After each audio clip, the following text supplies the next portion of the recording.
I bought this 8 years ago, and I think I can count on one hand the number of times I used it for anything. But I want to use it now because, of course, I didn't go camcorder shopping. That's probably going to take way longer than it needs to because I'm just like that. So in the meantime, I'm going to experiment with certain technology that I bought and didn't really use that much. Starting with this sucker. It's unreliable though. I don't like its audio quality, and it doesn't have audio quality options.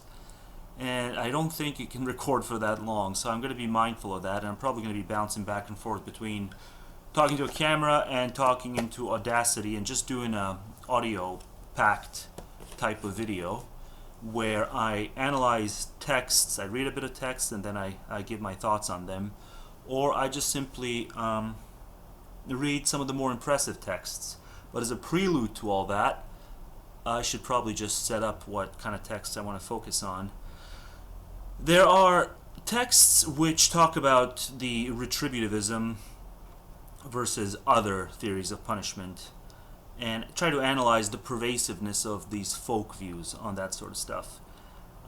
Just kind of experimental moral philosophy anchored specifically to like kind of penal philosophy and criminal justice and stuff like that. And just there's different theories of punishment. And of course, historically, on this channel at least, and other places that I've commented on this subject, I've always been pretty much a one-tracked deterrentist, kind of self-explanatory, right? You got your retributivists, rehabilitationists, and then of course you got offshoots of those views. And then the go-to view for anyone who is even slightly taken in by a certain kind of metaphysical approach to free will, for lack of a better term, I'll just call it free will skepticism. Those people are almost invariably driven to deterrentism as their theory of punishment, and then they apply it. They would want to apply it if they can just do it with a snap of their thumb. They would just want to apply it overnight as a change in terms of the jurisprudence as it actually exists in the society right now. So there's papers that analyze that, analyze what are the actual views people hold when it comes to why ought we punish criminals, violent criminals, all sorts of other people who commit monstrous acts. So just to stress, this is not some sort of a, we caught you with some sort of possession with illegal substances. No, we're talking about criminals who are guilty beyond shadow of a doubt. There's eyewitness testimonies. Any sort of question as to their guilt is stricken from the equation. We know beyond a reasonable doubt, and these are violent crimes to say the least, and we can get far more graphic in terms of just how violent they are, how gratuitous they are, and then you zero in on, well, what do people actually believe? Because there are theorists of retributive justice which premise their arguments on the lived realities, the lived experiences of ordinary people, and they want to cast doubt on third personal accounts of these theories, and say that you cannot full on neglect first personal lived experiences, how our judgments differ when we're doing the armchair thing compared to when we're actually in the heart of some sort of situation, in the thrust of moral indignation and even moral guilt, and how these things, these reactive attitudes from intuitions to some sort of non-intuitive account of moral judgments, how these real, raw experiences ought to shape our armchair views of these sort of things. And there certainly is a lot in the way of gaps, and perhaps unbridgeable gaps. I've been more or less free will skeptic for a dozen years now. I've never read anything that's given me a complete, too much reason to doubt. You get the occasional arguments that you're kind of trying to follow along to, and it's very verbose, and it seems like a word game, but you don't want to be too dismissive by just calling it a word game. So you just kind of, okay, well, I'm just going to file this under the agnosticism, this specific challenge to free will skepticism. I'm going to file it under the agnosticism bucket and revisit it later. But on the whole, been a free will skeptic since the late 2000s. I remain one today, and despite that, day-to-day realities, I'm still judgmental as I ever was of people. Judgmental in all sorts of contexts that were I to take my free will skepticism 100% seriously, I would be more understanding. I would only be judgmental when it is instrumentally useful, but of course I am not. And so, if you take those kinds of premises that say the first personal experiences are not to be dismissed, and we can't do this from A to Z just as third personal analysts. There's some sort of an interesting connection here. The former should inform the latter to an extent. Then you open yourself up to something more than mere straightforward deterrentism. Now, what should that sort of thing be? Should that be just a replacement of deterrentism? I don't believe so. I believe it ought to be just pluralizing. So deterrentism plus certain other things as our theory of punishment that may have immediate implications for criminal justice, depending on how pervasive these views might be among the public, or perhaps some indirect, non-immediate views, if we can actually spread them and argue for them effectively. I'll link the paper assessing what are people's actual views. Like how pervasive is something like classical retributivism, positive retributivism. See, when people talk about, when free will skeptics argue against retributivism, they always present it as this monolithical view. It's got a lot of tentacles to it that you ought to take seriously. But positive retributivists typically argue that, yeah, it is the suffering of the punished. The purpose of punishment is the deserved suffering of the wrongdoer. Now, nothing that I'm going to be arguing for will flatter that perspective.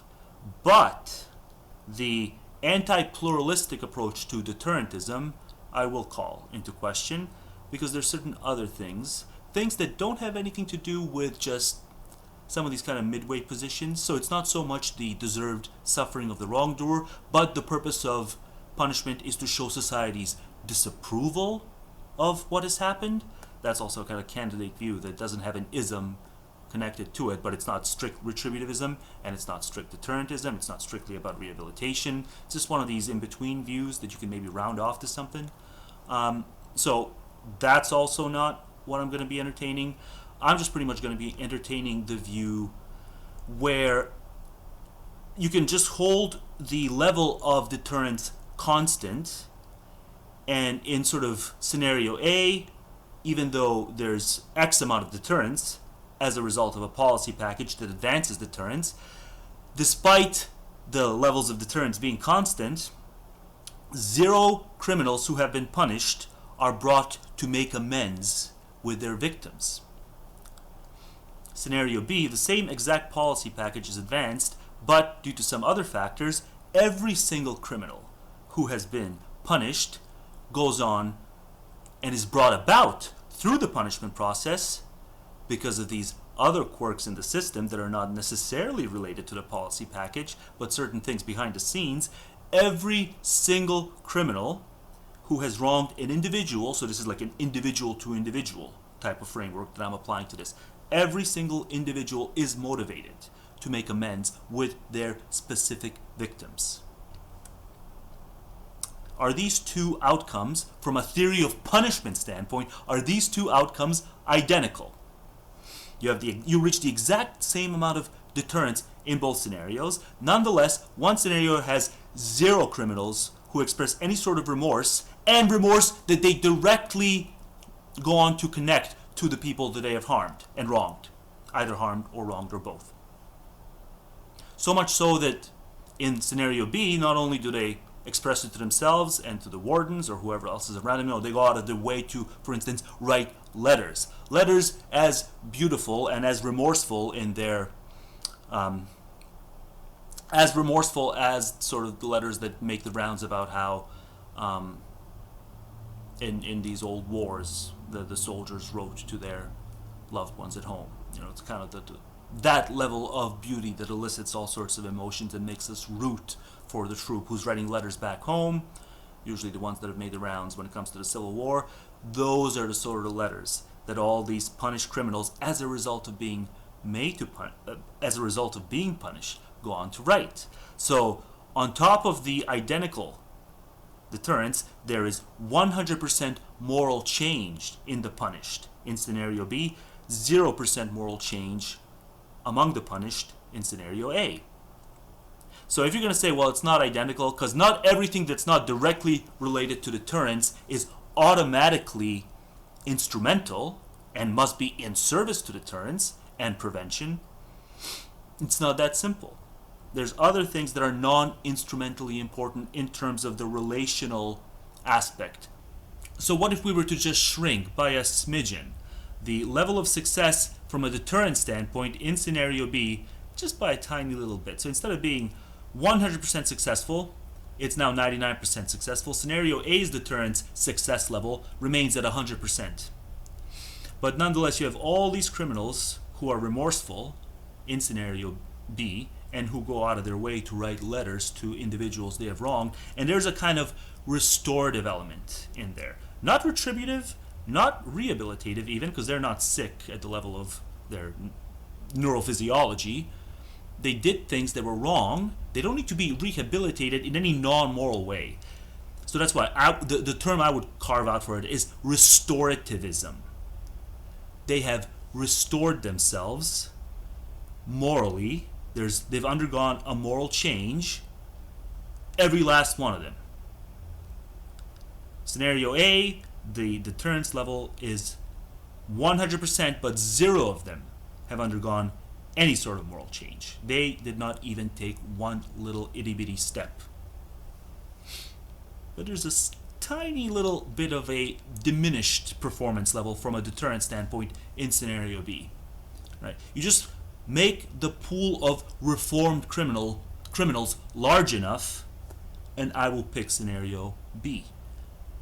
And to really drive those points home, you've got to create a graphic enough scenario of a list of wrongdoings to show why something can matter beyond the deterrence aspect. That does not reduce to the deserved suffering of the wrongdoer, as classical retributivists would argue, but it reduces to something else. So because I'm using this iffy camera, I'm going to check and see how it's doing, and check to see if I've been interrupted at any point, and then I'll read a bit. I left a fairly important detail subject to ambiguity and interpretation, so I guess I should clarify it, though this is one of those things that I wish that, it's just one of those needless to say things. But I guess one might come away asking a question, well, of these two scenarios, how is it that the scenario in which all the criminals are restored, undergo this process of moral change and write these letters showing remorse, how the hell is it that that's the scenario in which you see lower levels of deterrence, and the other scenario, it's kind of the vice versa. None of them undergo any amount of moral change, and yet the deterrence is more successful. And it's simply because the success is external in that scenario. Right? So all the criminals are serving a life sentence. They're not getting out, there's no parole, there's no nothing. That's how heinous the crime was. So the fact that their inner lives, in one scenario, all their inner lives undergo this process of moral change, genuine moral change, well, that doesn't change the fact that they're stuck serving a full-on lifetime sentence.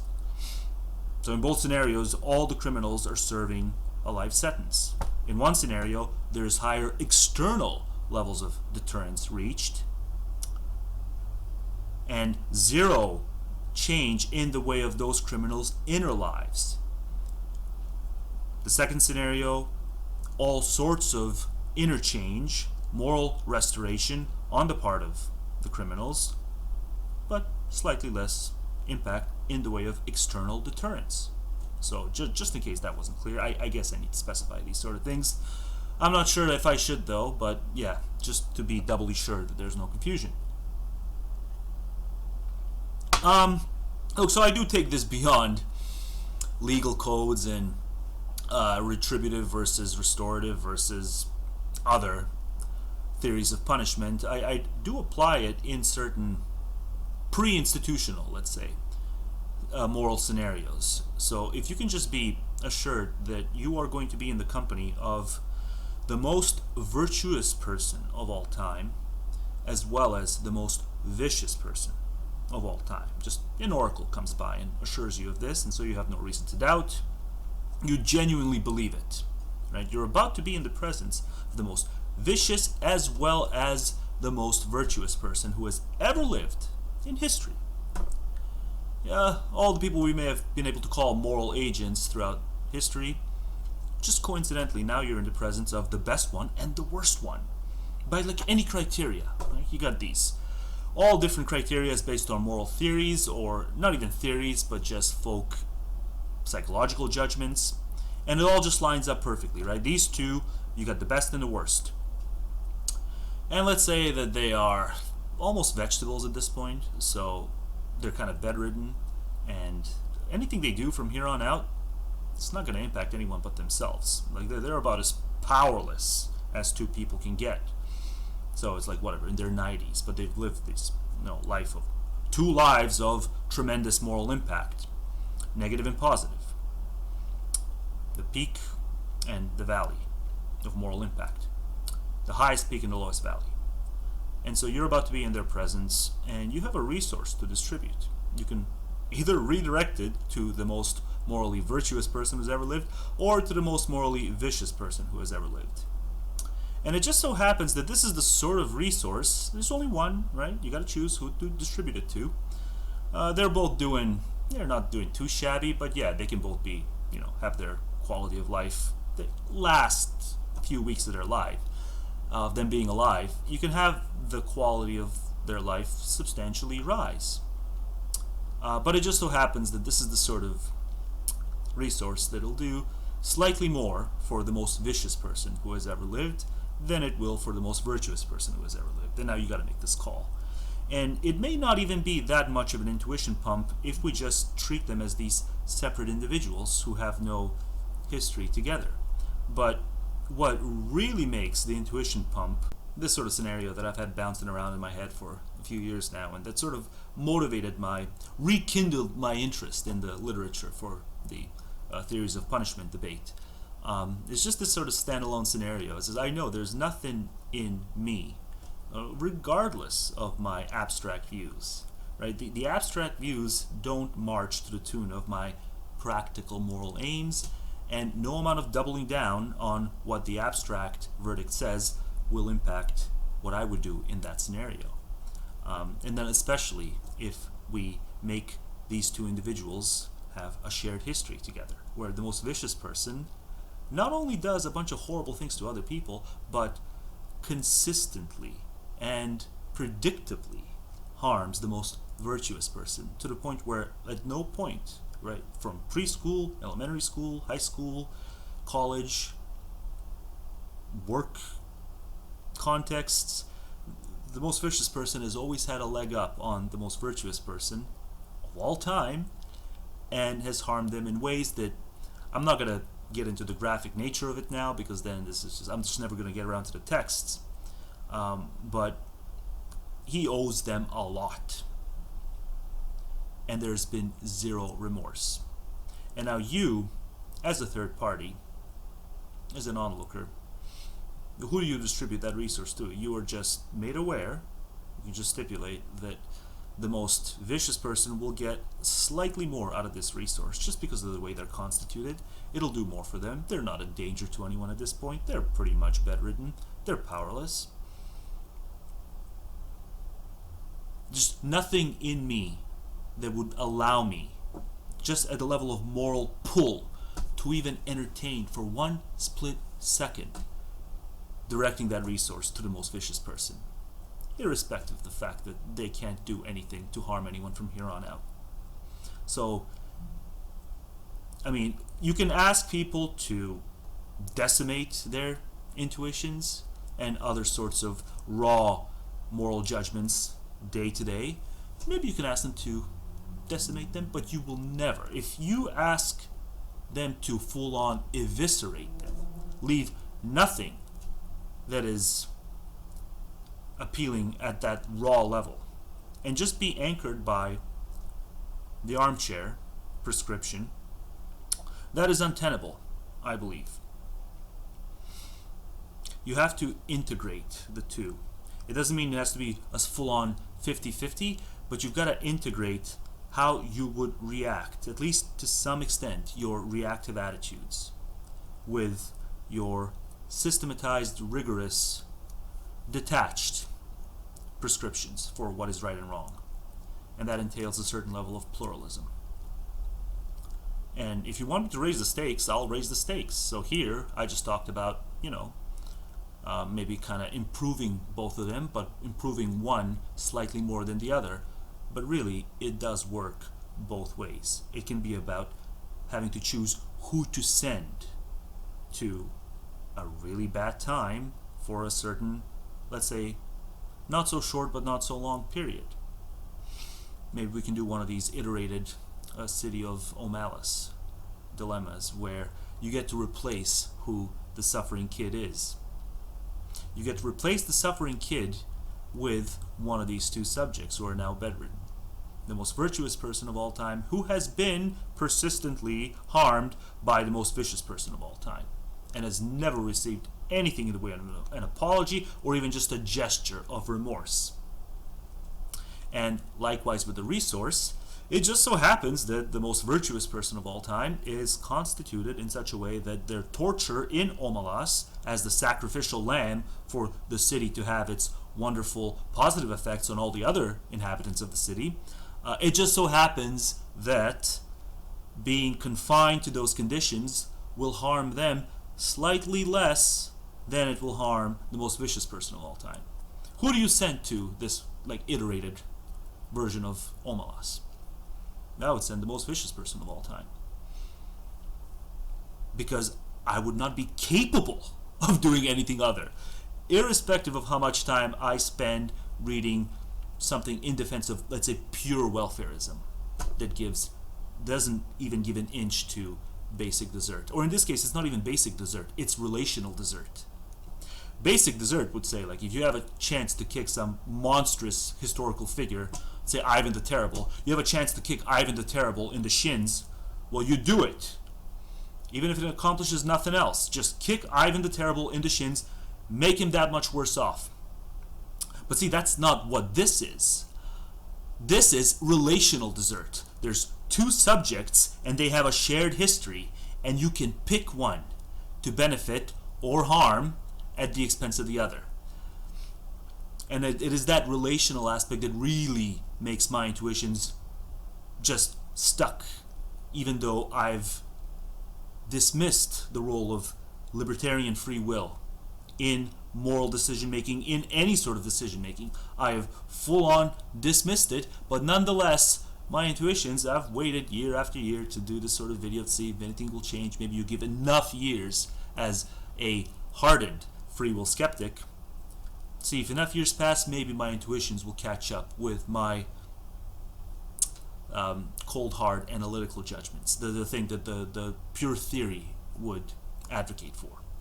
And it's been enough years at this point that I would say, at least when we make it relational, right? So not so much basic desert, foundational desert, but a relational variant of it. When there's two individuals like that, and I can assist one of them, only one.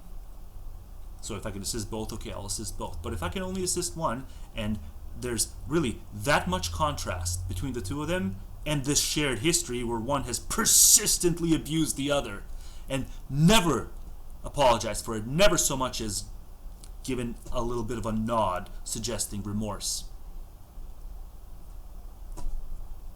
I don't care that it's slightly outcome worsening from a certain kind of welfarist theory, for pretty much all pure welfarist theories. I will intermingle other criteria in those kinds of circumstances, rare as though they may be. I find myself living out that kind of a decision, forget about it. I would have to be possessed.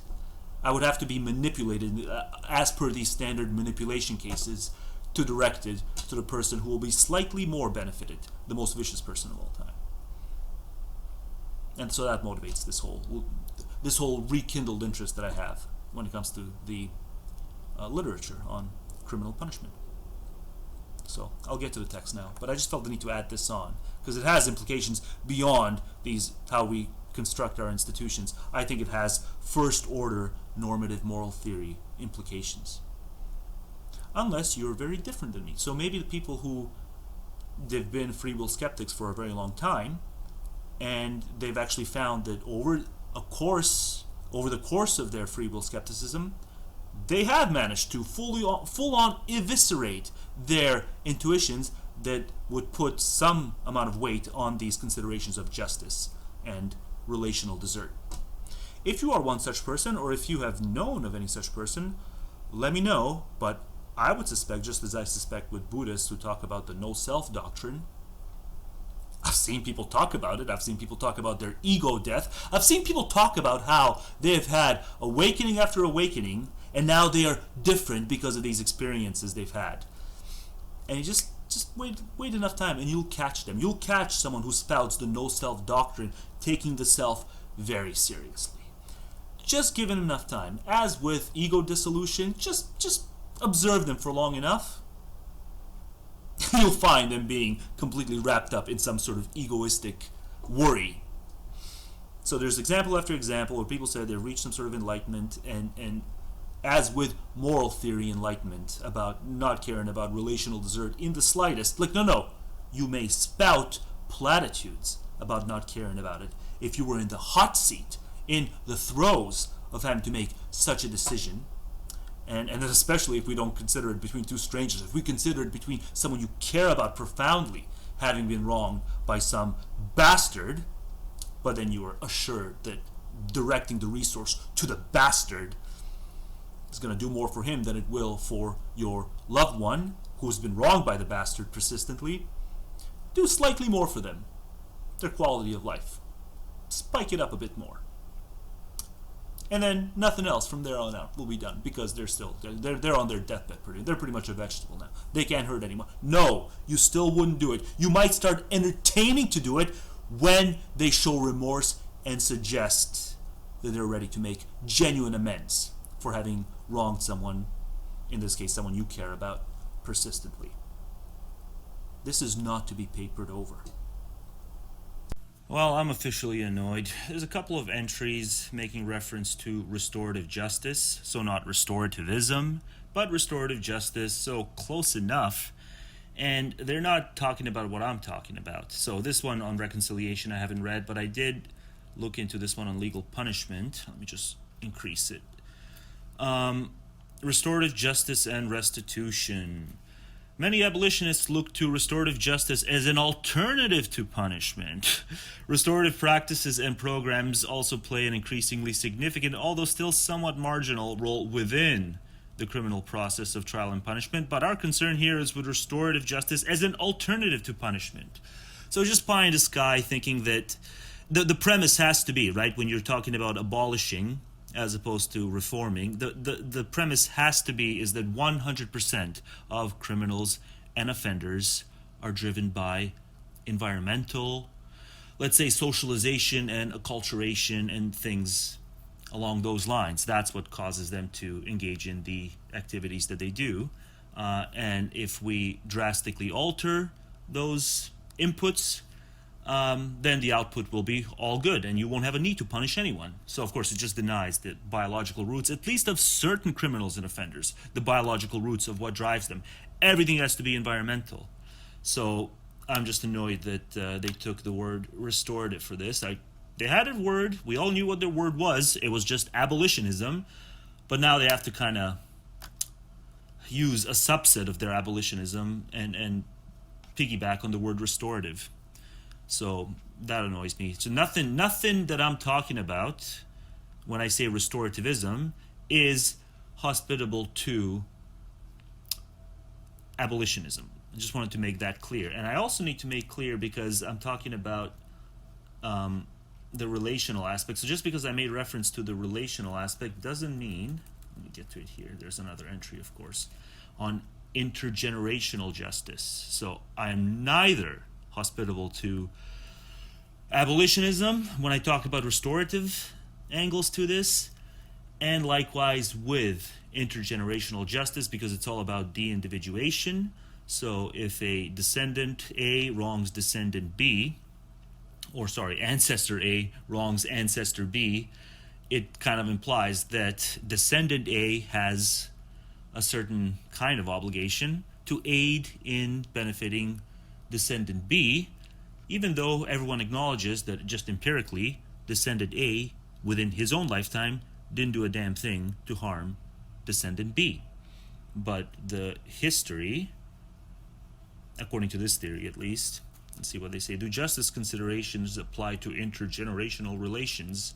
That is, to relations between non-contemporaries. If we follow a broad understanding of justice, this is the case if future or past generations can be viewed as holding legitimate claims or rights.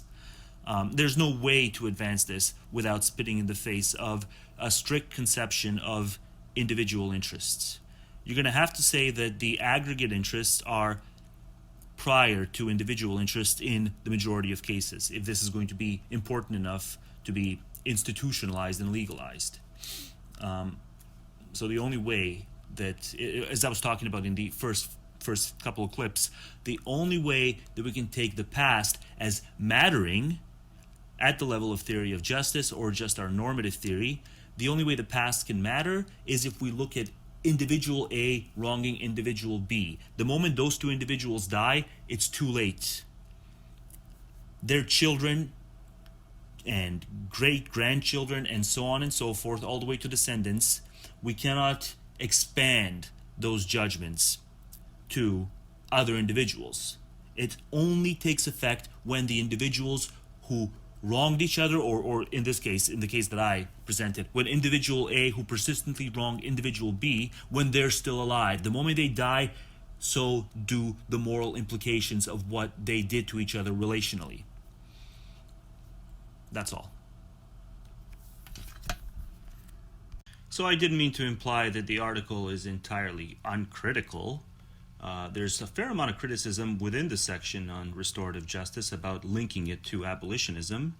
And even though abolitionists may be credited with the origin of this thought, that doesn't mean that any other proponents of punishment, of some sort of punishment, should shy away from incorporating that and integrating the remorse criterion with the punishment criterion.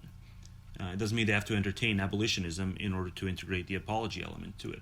So it says, some penal theorists, however, especially those who connect punishment to apology, will reply that what offenders owe precisely includes accepting, undertaking, or undergoing punishment.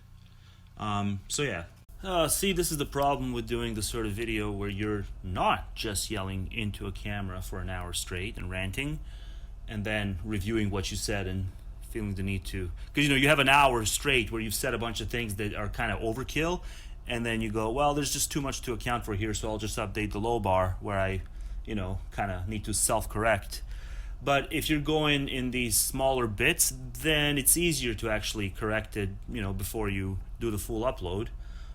Whereas if you're just yelling into a camera, you don't want to ruin the flow by interjecting. But this is sort of easier to interject because it's just the screen.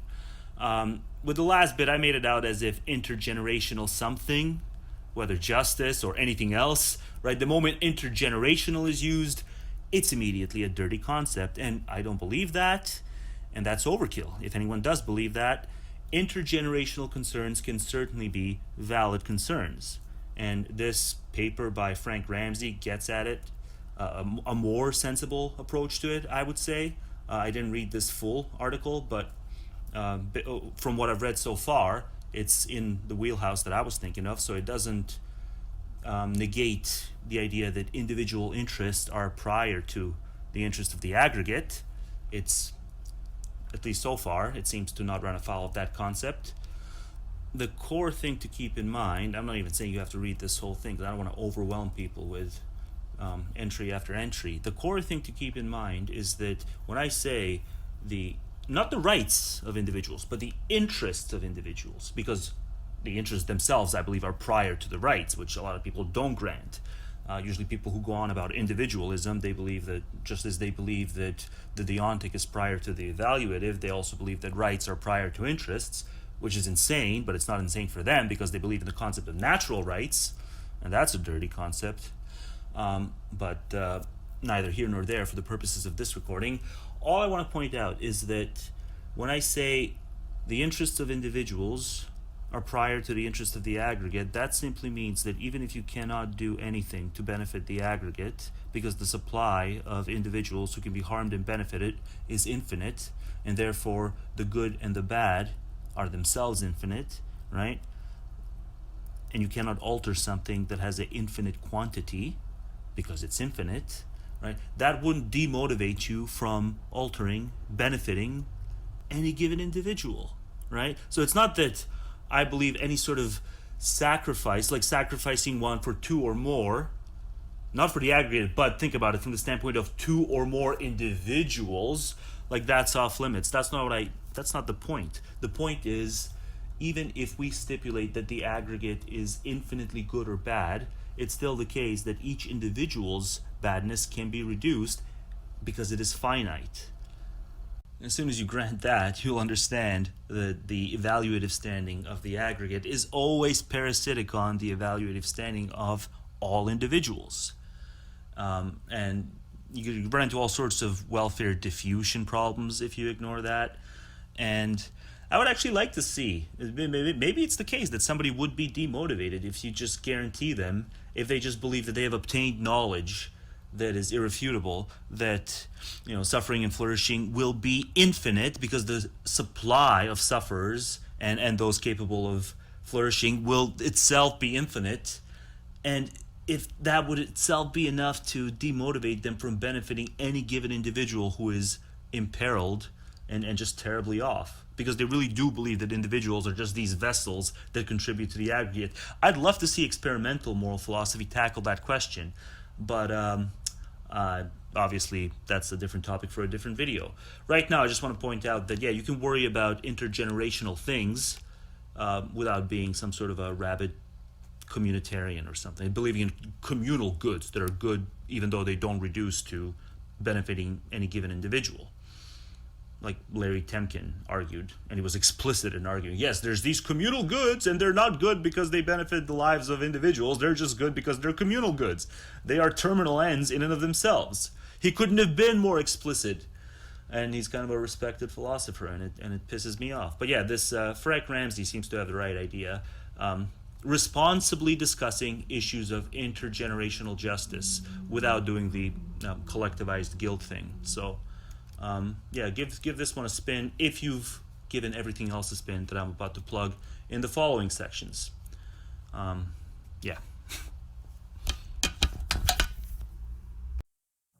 So about those texts, see, I'm going to have a time problem here because I yammered on, and I shouldn't have, because I knew I had two long papers that I wanted to at least play excerpts from.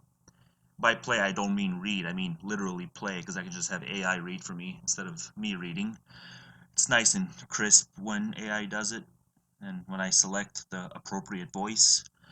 And then on top of those two papers, I wanted to play a bit from the Stanford Encyclopedia entry on dessert, because though theories of punishment is technically a different debate compared to the dessert debate, I think dessert does play a large role in at least some of what I'm getting at, and all the underlying questions dealing with dessert, like what is the conceptual structure, what kind of things can be deserving, what kind of things can be deserved, how do we justify claims about dessert, is this institutional or pre-institutional? I tend to think that my relational account, which won't be represented in any of these texts, by the way, but what they do get into is nonetheless interesting, even though they don't specify anything that really reflects my relational concern. But to the extent that any dessert claims are justified, they're not just institutional, they are pre-institutional. So I'm going to start off by getting into some of this, namely section 3, or was it section 4? Let me just take a look at this and see. It was one of these sections that really intermingle the debate with intrinsic value. So it's section 4, but I may end up playing the second half of section 3 because it's very, very interesting in just from a standpoint of actually how to ground any sort of basis that dessert plays a role. But section 4 is the interesting one because it's about intrinsic value, which gets at why I said I raised the concern with pure welfarism, that is, dessert insensitive welfarism. And I didn't say consequentialism because all of this is perfectly compatible with consequentialism. So I went to great length to not say consequentialism in the first clip that you saw me rant in. Because of course you can consequentialize any type of intrinsic value, no matter how complicated it is. And this section 4 in this entry, it's all about complicating our standard for what makes intrinsic value. So before I play the two papers, I'll just play this, and I don't endorse anything here specifically because it doesn't represent my relational account, but it gets very close, and I think there's value in just exposing it. And I think it's just criminal that none of this is like not a debate that you see in the everyday comment section. But what I especially like about this entry, with this interaction between intrinsic value and desert, is that they tease out, and I've never seen this done, but they tease out what one deserves, simpliciter, with a distinction of what one morally deserves in the context of welfare being the currency of moral desert. And then they use an example. You'll get to it. I'm not going to describe an example, but it's kind of a trivial wronging. Person A trivially wrongs person B, and person B is apathetic as to whether or not they get an apology from person A. Person A nonetheless apologizes. So they got what they deserved, strictly speaking, like the victim. It's a trivial wrongdoing, so I kind of feel bad using the word victim, but let's just use it. You'll see when they get to the specific wrongdoing. So the victim got an apology, so they got what they deserved in a sense, but because they were apathetic, you can't even say that they got what they morally deserved because it didn't improve their quality of life whatsoever. And I think that's an important distinction that needs to be talked about a lot more if we're going to integrate it into a theory of punishment. Now, I've never met a person who was wronged by a criminal who was apathetic when it came to their criminal making amends with them. So it doesn't pose a risk, it doesn't pose any sort of danger when it comes to integrating it to the theories of punishment. I just think it's important when it comes to the first order sense. 4. Desert and intrinsic value. Here is a natural and appealing idea. It is a good thing when people get what they deserve. If I am distributing raises and only Jones deserves a raise, then it would be better for me to give the raise to Jones than to anyone else. As simple and straightforward as this idea is, given certain background assumptions, it raises difficult questions about the connection between desert and goodness, or intrinsic value. Some consequentialist moral theories make use of, and so presuppose the intelligibility of, the notion of the intrinsic value of a state of affairs, or the intrinsic value of a possible world. This notion of intrinsic value is a quantitative one. Consequentialists usually assume that we can choose a unit for measuring intrinsic value, and in terms of that unit we can say that the intrinsic value of one possible world is 100 units, while the intrinsic value of another is, say, merely 10 units. Common forms of consequentialism go on to say that whether an action A is permissible or impermissible is determined by how the intrinsic value of the world that would be actual if A were performed compares to the intrinsic values of the worlds that would be actual if the alternatives to A were performed instead. The alternatives to A are the actions other than A that are open to the agent at the time he performs A. One standard form of consequentialism says that an act A is permissible if and only if none of the worlds that would be actual were the agent to perform one of the alternatives to A has a greater intrinsic value than the world that would be actual were he to perform A. Thus, in a consequentialist framework, if one holds that facts about desert make a difference to intrinsic value, one may also hold that facts about desert make a difference to whether an act is permissible or impermissible. If, in virtue of the fact that only Jones deserves a raise, it is better to give a raise only to Jones, then the right thing to do is to give the raise only to Jones. This section started with the generalization that, other things being equal, it is a good thing when people get what they deserve. We have just seen that in a consequentialist framework this generalization about value leads naturally to another one, about moral obligation. Other things being equal, one ought to ensure that people get what they deserve. But one might endorse the second generalization without the first. Some opponents of consequentialism hold that talk of the intrinsic value of a possible world makes no sense, for example, Thompson 2008. They could still accept that, other things being equal, one ought to ensure that people get what they deserve. One could hold, for example, that the obligation to ensure that people get what they deserve is a prima facie duty, in the sense that W. D. Ross, 2002, attaches to this phrase. Some consequentialists have hoped that basing their theory of obligation on a desert-sensitive theory of intrinsic value will make their theory immune to certain common objections. To get a sense of what these philosophers hope to accomplish, we will need a more detailed statement of a theory of intrinsic value.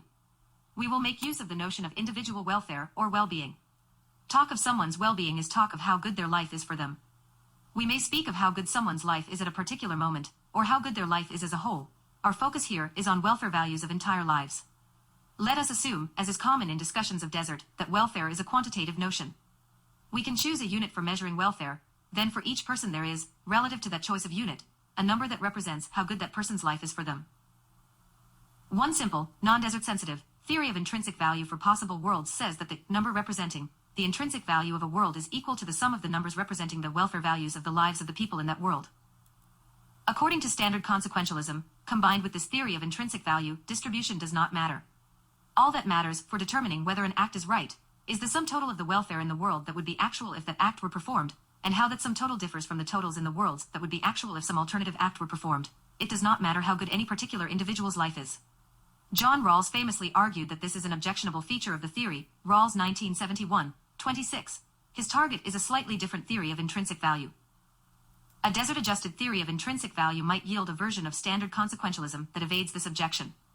If worlds in which people get what they deserve are better than worlds in which people do not, then it is not true that distribution does not matter. A desert-adjusted theory of intrinsic value could say that, if Smith and Jones each deserves 25 units of welfare, then a world in which they each receive 25 units is better than a world in which Smith receives 50 and Jones receives 0. Feldman, 1995a, 567, is explicit that the goal of his desert-sensitive version of consequentialism is to respond to Rawls' objection. He suggests that his theory can handle many of the examples commonly thought to raise problems for consequentialism, such as the organ transplant. In another paper, Feldman suggests that a desert-adjusted theory of intrinsic value can avoid Parfe's repugnant conclusion, see Feldman 1995c. For the repugnant conclusion, see Parfee 1984 for reservations about Feldman's response to Rawls' objection, and an alternative, see MacLeod 2006.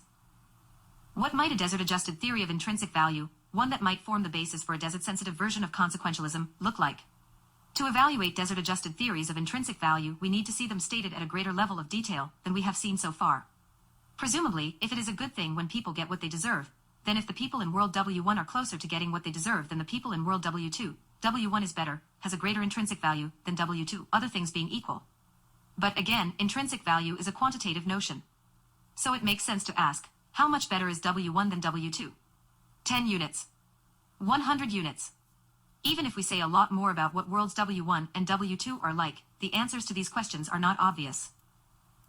To make a start, let us go back to an assumption we quietly made 3 paragraphs back, that welfare levels are among the things that people deserve. This claim does not seem controversial. It follows from the common idea that the wicked deserve to suffer, and the saintly deserve to prosper, for to prosper is to have a relatively high welfare level. But philosophers who attempt to formulate, welfarist, desert-sensitive theories of intrinsic value often make a stronger assumption, that when it comes to determining the intrinsic value of a possible world, all that matters is the extent to which people get the welfare levels they deserve. Suppose I deserve an apology from my neighbor in virtue of the fact that he, inadvertently, tore up some of the plants in my yard. But suppose also that I do not really care about my yard, or about the quality of my relationship with my neighbor. Getting the apology would mean nothing to me, nor would I be upset if my neighbor did not apologize. The apology would not make my life better or worse. Then on the stronger assumption, the intrinsic value of the world is not higher if I get the apology than if I don't, even though only if I get the apology do I get something I deserve. One possible justification for this assumption goes as follows. Even though we may deserve all sorts of things, only instances of someone's deserving a certain welfare level are instances of moral desert. And only moral desert matters for the intrinsic value of a possible world. A theory that says the world is no better if I get that apology is not false but legitimately oversimplified. It is saying the truth. According to this line of thought, it is not, in fact, always better when people get what they deserve. It is only better if they get what they morally deserve. Shelley Kagan focuses on moral desert, presumably to the exclusion of other kinds of desert, in Chapter 1 of his 2012. Justified or not, most work on desert-sensitive theories of intrinsic value does assume that the only instances of desert that matter are instances of deserved welfare. What should a desert-sensitive theory of intrinsic value that makes this assumption look like? If the value of a possible world is a function, not just of the welfare levels of the people in that world, but also of the welfare levels they deserve, just which function is it? Producing a theory that answers this question, and is initially plausible, is not easy. One way to approach the problem is to start with another simplifying assumption. The simple non-desert sensitive theory of intrinsic value stated above is totalist. The intrinsic value of a possible world is got by summing up contributions made by each individual separately. The amount of intrinsic value contributed by an individual is equal to or proportional to that person's welfare level. We could try for a desert-sensitive theory that is also totalist. The contribution made by an individual will not, or not always, be equal to their welfare level. The amount they deserve will also be relevant. Still, the value of the world as a whole will just be the sum of the individual contributions. Here is a sketch of a theory like this. It treats someone's desert level as a multiplier. The value an individual contributes to the intrinsic value of a possible world is equal to the product of the welfare level they receive in that world and the welfare level they deserve. A more sophisticated treatment of the idea of desert as multiplier may be found in Kagan 2012, section 2.4. This theory says plausible things about simple cases. If Smith deserves 10 units of welfare and Jones deserves 20, and you can either ensure that Smith receives 10 units, or that Jones receives 10 units, the theory says that it is better to ensure that Jones receives the 10 units. For if Smith receives the welfare, the total value of the world will be equal to 100, while if Jones does, the total value will be equal to 200. These facts are summarized in the table below. The multiplications in the contribution columns are welfare level times desert level. Who gets the welfare? Smith's contribution. Jones's contribution. Total value. The idea behind using deserved welfare levels as multipliers is that the welfare of more deserving people is worth more than that of less deserving people. As far as the quality of the lives of the individuals involved are concerned, 10 units of welfare is 10 units of welfare, no matter who it goes to. If Smith's life is made better by 10 units of welfare, his life is made better by the same amount as if Jones' life is made better by 10 units. But as far as the world is concerned, it does make a difference who the 10 units goes to. When 10 units of welfare goes to someone highly deserving, someone who deserves a high welfare level, the value of that 10 units is augmented, so that 10 units of welfare corresponds to a much larger number of units of value for the world. While the desert as multiplier idea gets some cases right, it gets other cases very wrong. Think again of Smith and Jones, deserving 10 and 20 units of welfare, respectively. Suppose that, if you do nothing, Jones will live a life worth 100 units, and Smith will live a life worth 0 units. Your only two options are to act so that Jones lives a life worth 110 and Smith stays where he would have been, he lives a life worth 0, or act so that Jones stays where he would have been, and Smith lives a life worth 10. The table below shows the values of the worlds that correspond to each of your options, according to this theory. Option: Smith's contribution. Jones' contribution. Total value. The theory says you should augment Jones. This is implausible. Even if you do nothing, Jones will be living a life far better than the one he deserves to be living. What sense is there in making his life better, when instead you could cause Smith to be living a life he deserves, rather than one worse than he deserves? 3. It seems wrong to multiply every bit of welfare Jones receives by 20, even bits of welfare that put him way above the level of welfare he deserves, when computing his contribution to the intrinsic value of the world. This failure of the desert as multiplier view suggests an alternative mathematical role for deserved welfare levels. What is important is not the welfare level you deserve, but how close you are to the welfare level you deserve, how good the fit is between what you get and what you deserve. A natural way to measure fit is to look at the distance between what you get and what you deserve, the absolute value of the difference between your welfare level and your deserved welfare level. So when Jones deserves 20 units and gets 100, his fit value is the number 80. Having latched onto the importance of fit values, how should we make use to them? The simplest way to implement the idea that the closer one is to getting what one deserves, the better defines the contribution made to intrinsic value by an individual as follows. Contribution equals welfare level fit value. The minus sign is there because someone's fit value goes up as their welfare level gets farther away from their deserved welfare level. Thus increases in the fit value correspond to worse states of affairs, so we want fit values to make a negative impact on contributions. This new theory gives a plausible judgment about our second Smith/Jones case. Here are the values it assigns. Option: Smith's contribution. Jones' contribution. Total value. Philosophers have articulated other principles they think a desert-sensitive theory of value should entail, and have proposed yet more complicated contribution formulas as parts of theories of that sort. For example, Erik Carlson holds that if you have a bunch of people with the same desert level, and you have a fixed amount of welfare to distribute between them, really, in each world that you can make actual, the sum of their welfare levels is the same, then the world in which they all receive the same welfare level should have the greatest intrinsic value. Equal levels of welfare are best, when everyone is equally deserving. The theory we just described is incompatible with this idea. For Carlson's theory, which does entail this principle, see Carlson 1997. Feldman 1995a articulated many ideas about how intrinsic values should be adjusted to take desert into account. Person 1997 distinguished the idea of desert as a multiplier. He called it the merit idea, from the idea that what matters is the fit between desert and receipt. He sees both ideas at work in Feldman's paper. Other constraints people have wanted to place on a desert-sensitive theory may be found in Carlson 1997, Arrhenius 2006, and Scow 2012.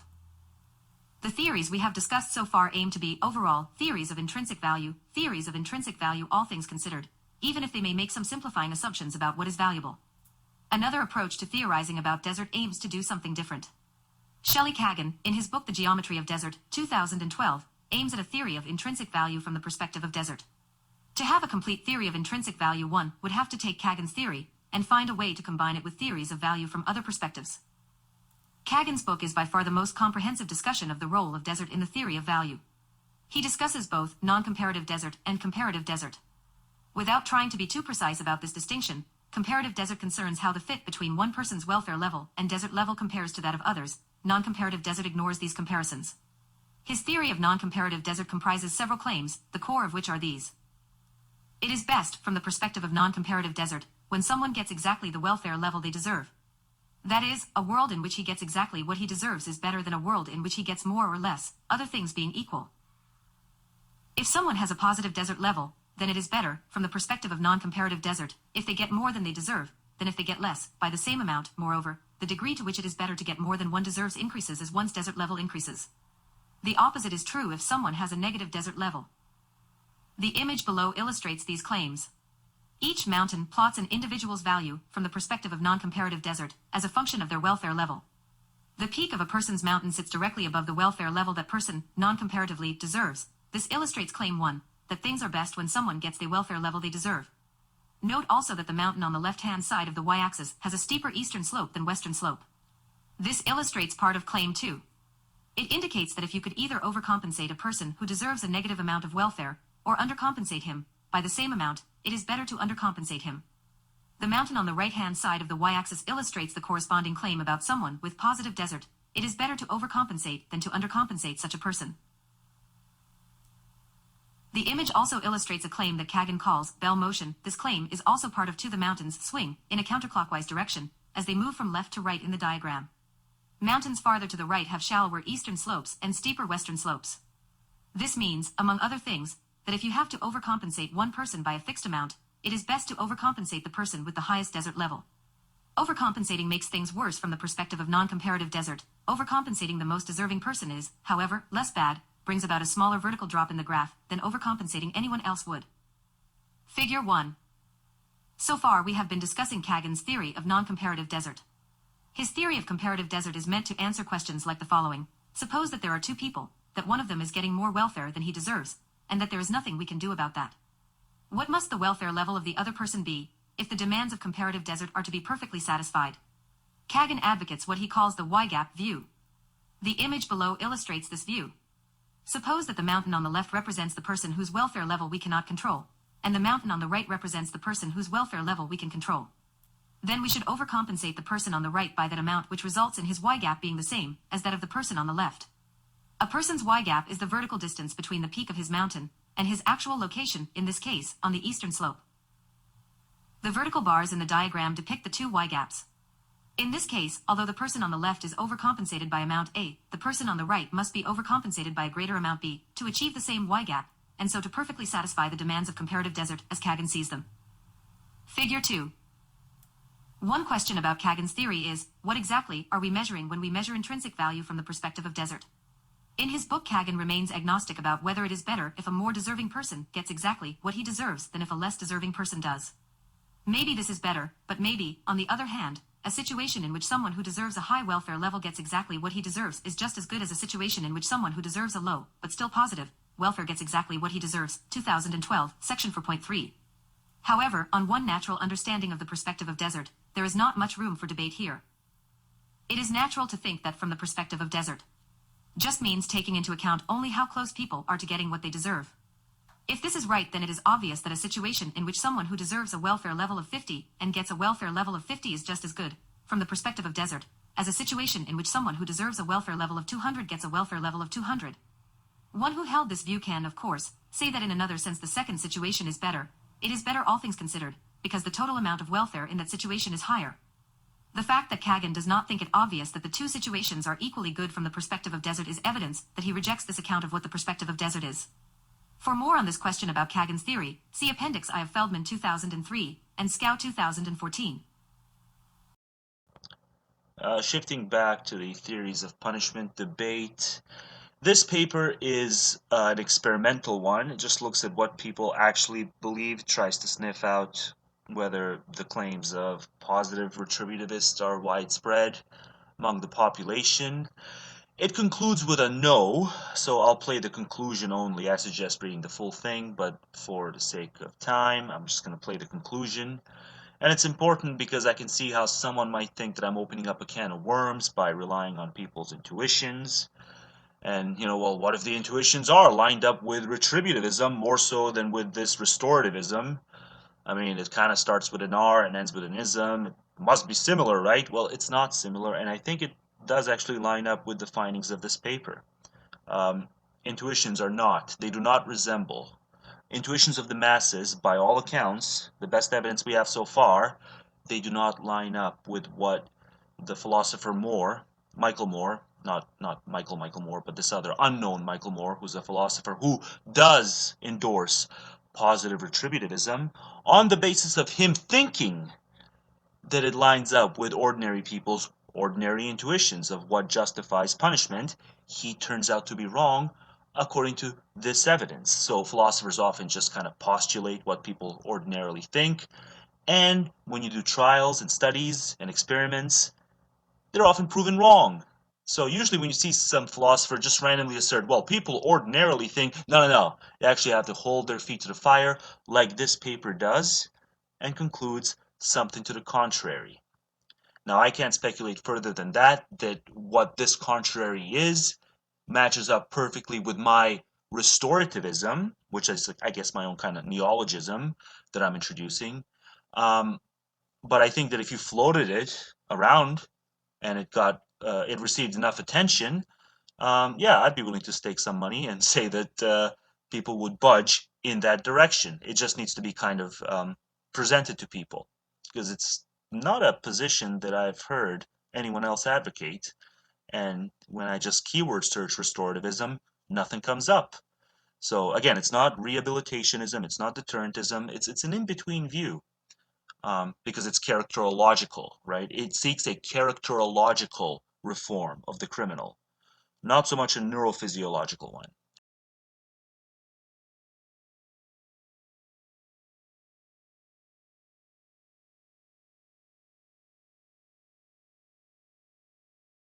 Before concluding, we would like to consider another objection. One might argue that our mixed findings about retributive judgments in Moore's sense offer are limited, and that more evidence is needed before casting doubt on desert retributivism. This is a sensible suggestion, but cannot vindicate desert retributivism as we've construed it. There is indeed some evidence that, on the whole, retributivism tends to be endorsed by ordinary people in specific cases of criminal wrongdoing. For instance, 39 find that desert considerations, in particular, the seriousness of a criminal wrong, and not incapacitation ones, are central to explaining both the severity of punishment, i.e. the extent to which offenders should be punished, and the length of criminal sentences. Similarly, 40 find that people tend to impose longer sentences when wrongs are intentional, as crimes are generally considered to be, and take a principle of just deserts to account for this tendency.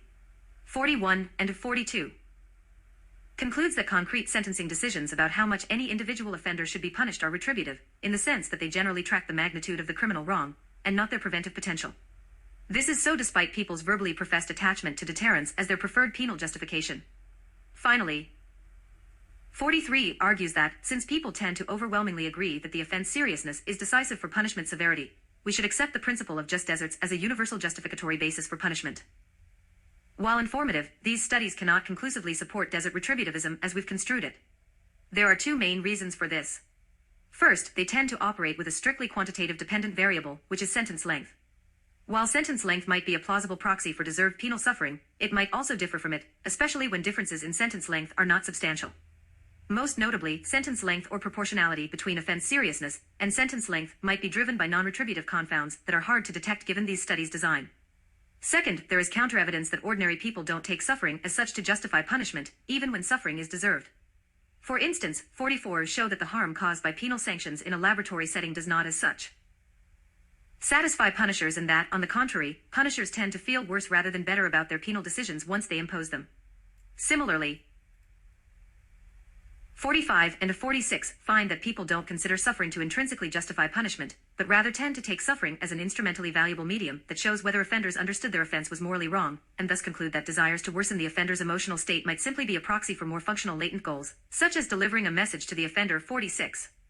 Finally, 47's in-lab experimental studies provide evidence that participants, who were allowed to sanction specific transgressions, experienced significant justice-related satisfaction only when transgressors showed remorse for their transgression, but not when they merely suffered for it. This suggests, once again, that suffering is instrumentally valuable as a mechanism for communicating a moral message, but not intrinsically valuable, as desert retributivists claim it is. For more general theoretical discussion of these and other studies, see 12. To this, one might reply that desert retributivism might be pervasively present in a different way or, better put, at a different level.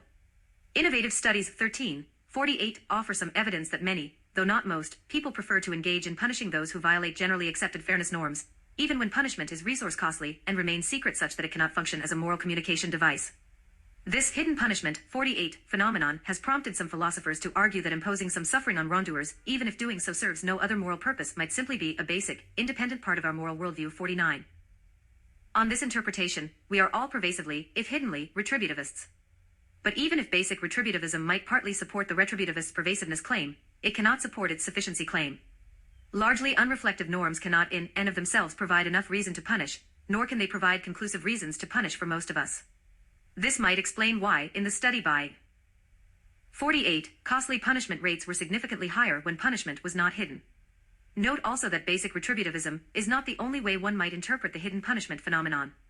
Drawing on a 50, one might alternatively contend that hidden punishment is prompted by a heuristic whereby people continue to punish because they inertly care about their reputation and trustworthiness even when their acts of costly punishment are unlikely to be observed by others. Looking beyond our study to other experimental studies does not offer a conclusive case for desert retributivism. Instead, it only shows that desert retributivism, i.e. the theory that takes deserved suffering to intrinsically justify punishment, is supported by some of our ordinary views about justified punishment, and that some of these retributive views are unreflective, unconscious, and automatic. Given Moore's and other desert retributivists' commitment to reflective equilibrium, this might well mean that deserved suffering cannot ultimately count as a reflectively held justification for punishment. Put differently, retributive justice seems to be caught in an ongoing process of reflective disequilibrium, where it persistently and unresolvedly competes with other justificatory principles like deterrence or the offender's moral reform. Note also that the limited to null support that desert retributivism obtains in the Chadwick case we study is especially relevant. The vignette portrays a central, because particularly grave case of moral wrongdoing, rape. Given their subject matter, judgments about the Chadwick case could be considered as prima facie weightier than judgments about other, less wrong, criminal cases. If retributive judgments are at their maximum in the Chadwick case, it might turn out that desert retributivism cannot hope for much normative support when considering other, less grave cases of criminal wrongdoing. Supporting information. S1 Appendix. S1 Appendix, Does Suffering Suffice? An experimental. Okay, now the rest of this detailed stuff is in this PDF, which I will also link. And then I think I'm done. Oh, and this is the second independent paper that I wanted to play a bit from, or a lot from, really, but it's gonna have to wait because I did it again, right? This video is over an hour long. I don't know how I managed that. I thought that when I combined everything from the SEP and from the two papers, it would be nowhere near an hour, but lo and behold, it's well over an hour long. So I'm just going to save this for some other time because I'm just flabbergasted that I managed to make this into an hour-plus long video.